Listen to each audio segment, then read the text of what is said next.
सलाम, नमस्ते, सत श्री अकाल। मैं हूं रजा और आप देख रहे हैं रजा ग्राफी का वॉर अपडेट। आपको बता दूं कि मामला बिगड़ गया है और भी ज़्यादा। अब फ्रांस ने रशिया को खुली धमकी दी है क्योंकि पिछले 5 दिनों से अब रूस खुलकर न्यूक्लियर दागने की धमकी दे रहा है, न्यूक्लियर वेपन इस्तेमाल करने की धमकी दे रहा है।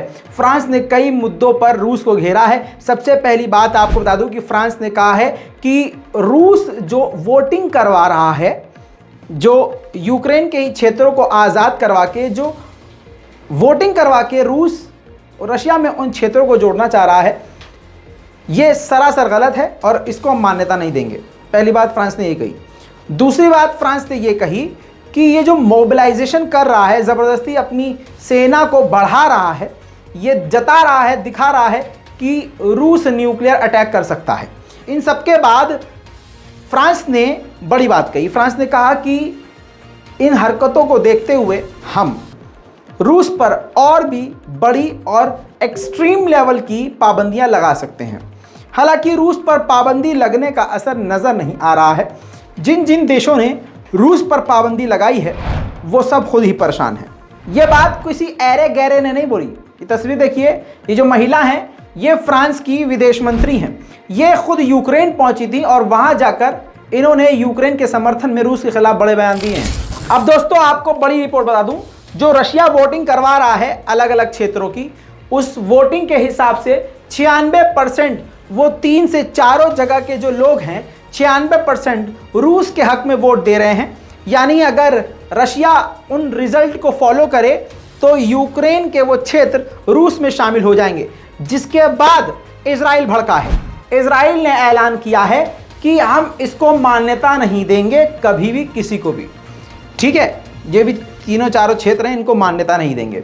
इसके बाद आपको बता दूं नेटो को डर जागा। नेटो ने ऐलान किया कि ये इंटरनेशनल लॉ का उल्लंघन है, हम उन क्षेत्रों को मान्यता नहीं देंगे, इस वोट का कोई मतलब ही नहीं बनता। अब आपको बता दूं कि यूके की इंटेलिजेंस ने बताया है कि ये जो वोटिंग करवाई है व्लादिमीर पुतिन की सरकार यानी रूस, इसी फ्राइडे से पहले या इसी फ्राइडे तक, इसी वीक के एंड तक इस वोटिंग का ऐलान करके रूस अगली कार्रवाई कर देगा, जिससे मामलात और भी ज़्यादा बिगड़ सकते हैं। वहीं एक गैस पाइपलाइन समुद्र के रास्ते से रूस से यूरोप जाती है, गैस पाइपलाइन। उस पर नहीं मालूम कि किसने अटैक किया, लेकिन वो गैस लीक हो रही है। ये देखिए समुद्र में ये उबाल आप देख रहे हैं, ये गैस लीक हो रही है यूरोप की तरफ। रशिया से जो थोड़ी बड़ी गैस जा भी रही थी वो भी अब रास्ते में ही लीक हो रही है। हालांकि इसके बाद यूक्रेन ने इसको टेरर अटैक बताया, टेररिस्ट अटैक बताया है। रशिया ने अब तक इस पर कोई प्रतिक्रिया नहीं दी है। अब आपको एक बड़ी जानकारी दूं, रूस के अंदर बवाल मचा हुआ है। ये सारी जानकारी मैं आपको बता चुका हूं। अब तक 78,000 रूसी नागरिक जॉर्जिया, एक अकेले का डेटा बता रहा हूं आपको जो जॉर्जिया गए हैं, 78,000 रूसी जॉर्जिया फरार हो चुके हैं। इसके अलावा आपको बता दूं कजाकिस्तान भी बहुत सारे रूसी लोग जा रहे हैं, बहुत सारे रूसी लोग। जिसके बाद कजाकिस्तान के प्रेसिडेंट ने बड़ा बयान दिया और कहा इस वक्त हम होपलेस हो गए हैं, समझ में नहीं आ रहा है क्या करें, लेकिन जो आ रहे हैं हम उनका स्वागत करेंगे और उनका पूरी तरह से ध्यान रखेंगे। कजाकिस्तान ने बड़ा काम यह किया है कि जो रूसी नागरिक वेट कर रहे हैं बॉर्डर पर, वहां से उनको लेकर कजाकिस्तान के सेफ प्लेस पर, जहां पर एक अलग एरिया बनाया गया है जो रूसी लोग आके वहां रह सकते हैं कैंप में, वहां तक जाने के लिए कजाकिस्तान की सरकार ने बसें भी लगवाई हैं। देखिए वीडियो।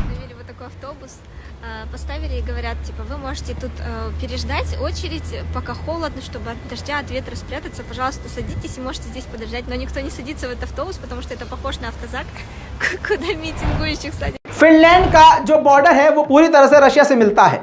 अब फिनलैंड भी रूस से पंगे लेकर परेशान हो गया है। अब फिनलैंड को भी डर है, खौफ है कि आगे आने वाले वक्त में रूस उसके साथ भी कुछ ऊंच नीच कर सकता है।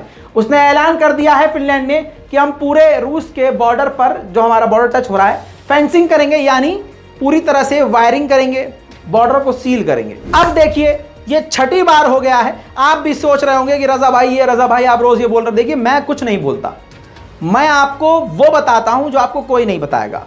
जो असल में हो रहा है वो आपको हैंड टू हैंड बता देता हूं बिना घुमाए फिराए।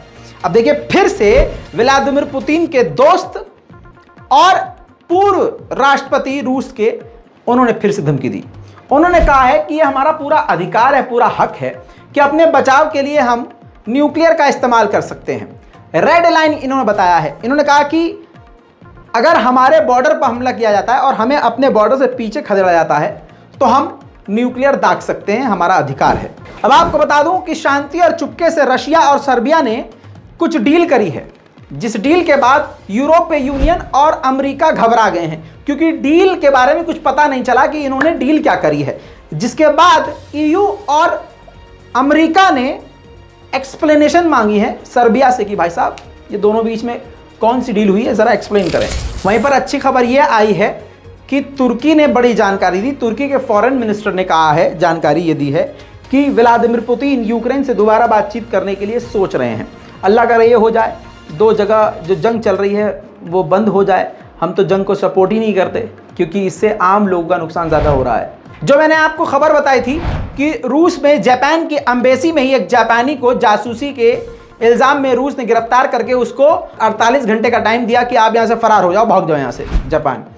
ये है वो बंदा। अब बड़ी खबर आई है जापान से। जापान ने ठुकरा दिया है। जापान ने कहा है कि ये कोई जासूस नहीं था, कोई जासूसी नहीं कर रहा था। इवन इसकी आंख पर पट्टी बांधी गई, जो हमारा आधिकारिक आदमी था उसकी आंख पर पट्टी बांधी गई और गिरा दिया गया, उसके साथ बदतमीजी की गई। लिहाजा रूस को माफी मांगनी चाहिए। इसके अलावा रूस को दो जगह से और बुरी हार मिली। कुपियांस्क और ओजोलोइव की जगह पर, दोनों जगह पर यूक्रेन ने अपना झंडा लहरा दिया है। Шановні українці, вас вітає спецпідрозділ Кракен ГУР-МО. Куп'янську злови знов під українським прапором.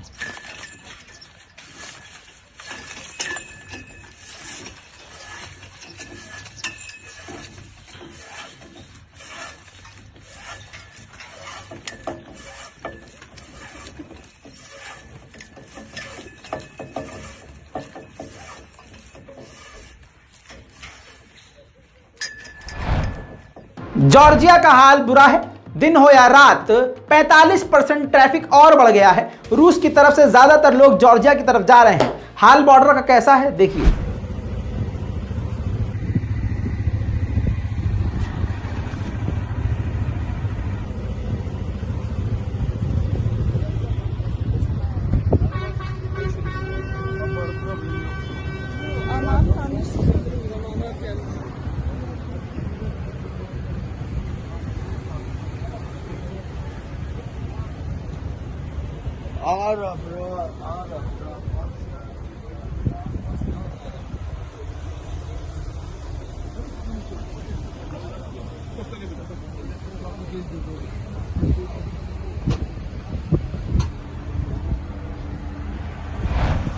अमेरिका ने ईरान के कार्गो प्लेन पर फिर से एक बड़ी पाबंदी लगा दी है। अब ईरान का कार्गो प्लेन और मुसीबत में फंस जाएगा, क्योंकि अब जो अमेरिका के दोस्त मुल्क हैं उनके ऊपर से ईरान का वो कार्गो प्लेन नहीं उड़ सकता। वजह यह बताई है कि ईरान का ये कार्गो प्लेन जो है लगातार रूस आ रहा था हथियार लेकर और वापस भी जा रहा था। ये लगातार आवाजाही की वजह से ईरान पर बड़ी पाबंदी अमेरिका ने फिर लगाई। वहीं आपको बड़ी खबर बता दूं कि किंग सलमान ने अपने बेटे प्रिंस मोहम्मद बिन सलमान को सऊदी अरब का प्रधानमंत्री बना दिया है। बहुत बड़ी खबर। अबे भैया कुछ तो करो अरबियो, प्रधानमंत्री बना दिया MBS को।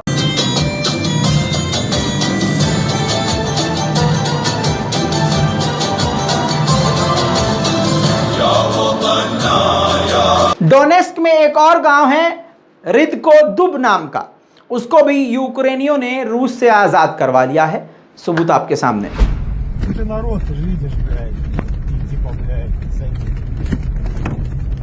वहीं लिथुआनिया की तरफ से 50 M113 आर्म व्हीकल यूक्रेन को दे दिए गए हैं। अब रूस को एक बड़ा झटका ये लगा है, आपकी स्क्रीन पर इस तस्वीर को देख लीजिए।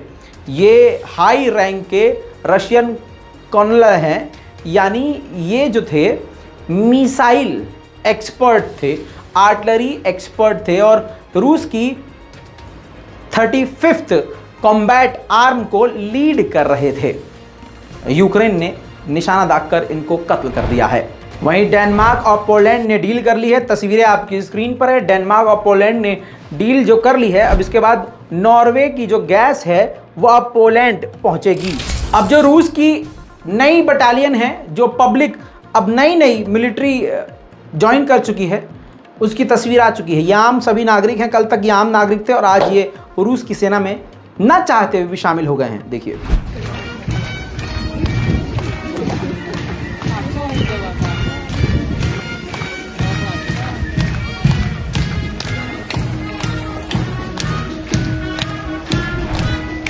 वहीं आपकी स्क्रीन पर इस व्यक्ति को देख लीजिए।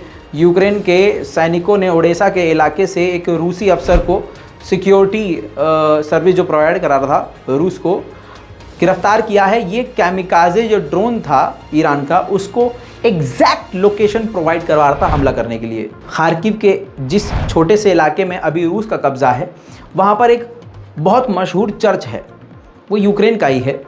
उसी चर्च के बेहद करीब पीछे की तरफ यूक्रेन ने मिसाइल दागी है। देखिए,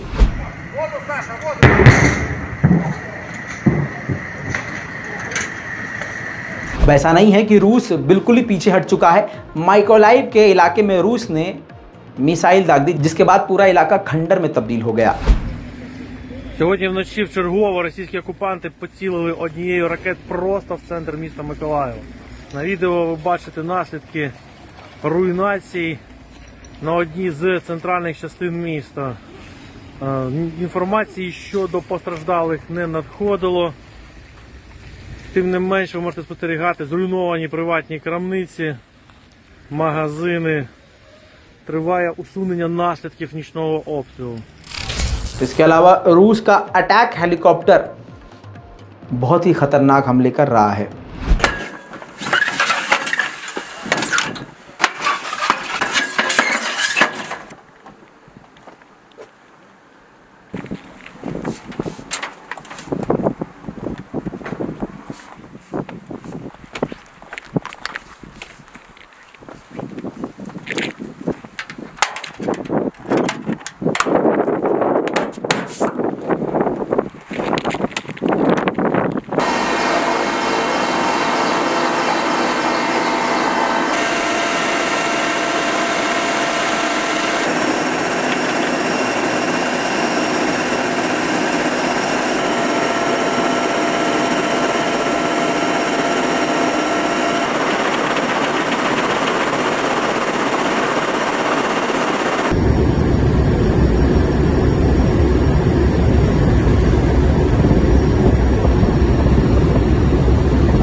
रूस ने धीरे धीरे अपने जो कदम पीछे घसीटे थे, अब वापस अपनी तोपों को यूक्रेन की तरफ आगे बढ़ा रहा है और लगातार हमले कर रहा है।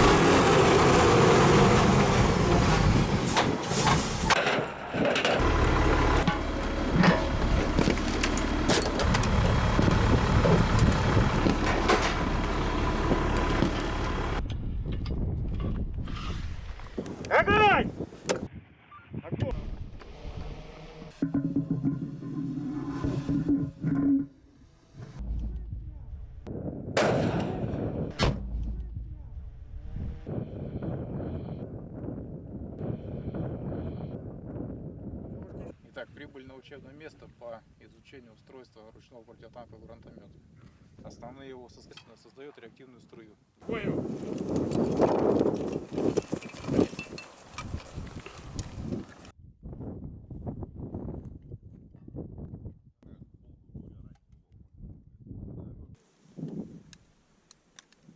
Огонь!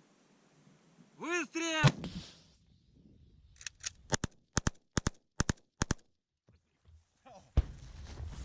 Выстрел!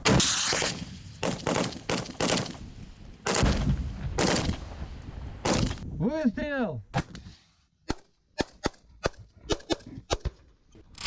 इसके अलावा बात करें यूक्रेन के दूसरे हिस्से की तरफ से हमला करते हुए रूस ने मल्टीपल रॉकेट यूक्रेन पर दागे हैं।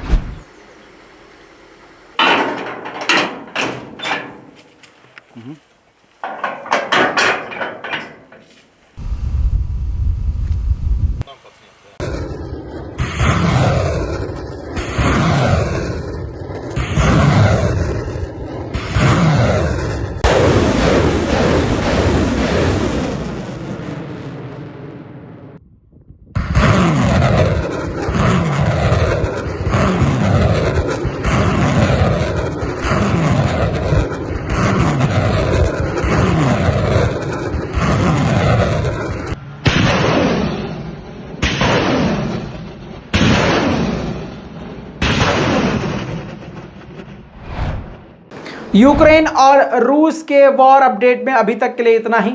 दुआ कीजिए कि न्यूक्लियर वॉर ना हो जाए। आपको आसान लगता है, लेकिन अगर ऐसा हो जाएगा तो पूरी दुनिया पर ही असर पड़ेगा, इस बात को समझ लीजिए। दुआ कीजिए कि दुनिया में शांति अमन हो, जिन जिन देशों के बीच में दुश्मनियां हैं वो ख़त्म हो, दुनिया में चैन और अमन आए, और यार सब मिलकर प्यार मोहब्बत से रहो तो ज़्यादा बेहतर है, क्योंकि मरना एक दिन सबको है। जय हिंद।